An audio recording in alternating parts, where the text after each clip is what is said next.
స్వాతంత్ర్య దినోత్సవం వేళ రాజధాని అమరావతిలో పండుగ వాతావరణం తలపిస్తోంది. విద్యుత్ దీపాలతో ఆ ప్రాంతమంతా వెలిగిపోతోంది. ముఖ్యంగా అసెంబ్లీ, సచివాలయ భవనాలను ఎలక్ట్రిక్ లైట్లతో సర్వాంగ సుందరంగా అలంకరించారు. విద్యుత్ వెలుగులతో ఆ రెండు ప్రాంతాలు శోభాయమానంగా మారాయి.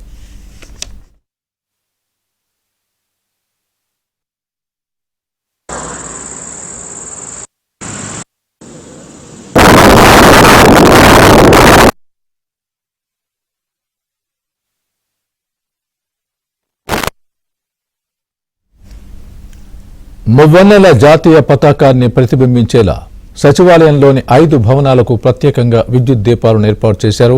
అలాగే విద్యుత్ కాంతులతో ఏపీ అసెంబ్లీ భవనం ఆకట్టుకుంటోంది. అసెంబ్లీ, సచివాలయ ప్రాంగణంలోని రహదారులకు ఇరువైపులా ప్రత్యేకంగా ఎలక్ట్రిక్ లైట్లను ఏర్పాటు చేశారు. సెంట్రల్ పార్క్లోనూ వివిధ రంగుల విద్యుత్ దీపాలతో ప్రత్యేకంగా అలంకరణ చేశారు. మరోవైపు విజయవాడలోని లోక్ భవన్ కు ఎలక్ట్రిక్ లైట్లు అమర్చారు.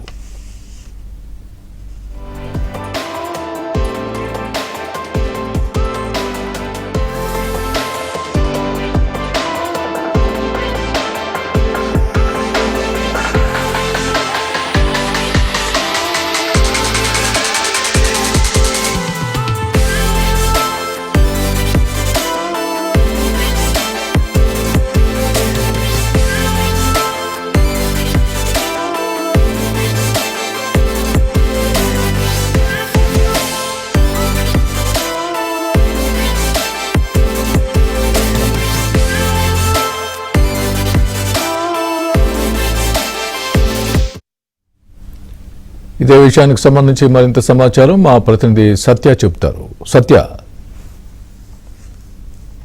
అమరావతిలో ఆగస్టు 15 ఒక రోజు ముందే వచ్చిందా అన్నట్టుగా ఇక్కడ ఏర్పాట్లు చేశారు. ముఖ్యంగా శాసన వ్యవస్థను ప్రజలకు మరింత దగ్గర చేసేందుకు స్పీకర్ ఒక వినూత్న కార్యక్రమం చేపట్టారు.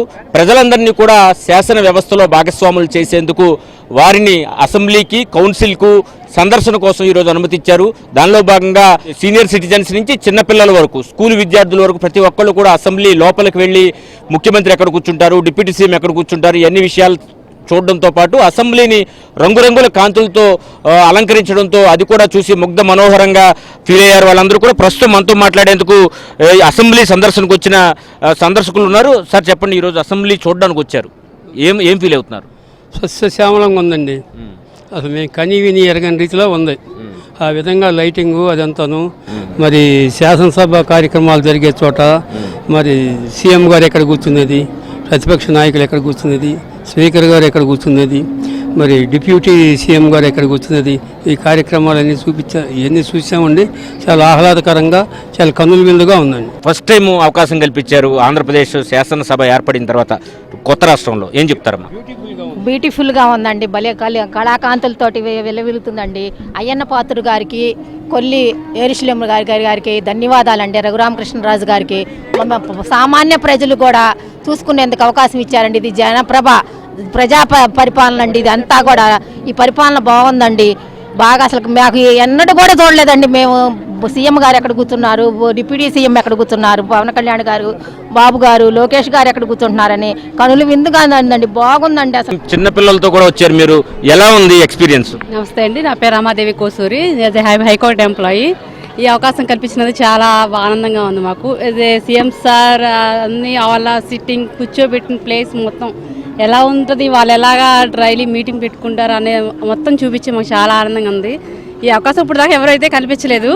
ఇలా చిన్నపిల్లలతో రావడమే కానీ, లోపల ఎంట్రీయే కానీ అంతా చాలా బాగుంది. చాలా చాలా ఆనందంగా ఉన్నాం. మొత్తం చాలా బాగుంది. సీఎం, డిప్యూటీ సీఎం అందరూ ఎక్కడ కూర్చుంటాడు అంటే అది మొత్తం చూసాను. చాలా బాగుంది. ఈ లైటింగ్స్ అన్ని చాలా బాగుంది. ఏంటి, ఎలా ఉంది ఈరోజు ఈ అవకాశం కల్పించారు? చాలా ఆనందంగా ఉందండి. అనుకోకుండా తొందరగా రాలేమనుకున్నాడు, వచ్చి అంతా చూసి చాలా ఆనందంగా ఉందండి.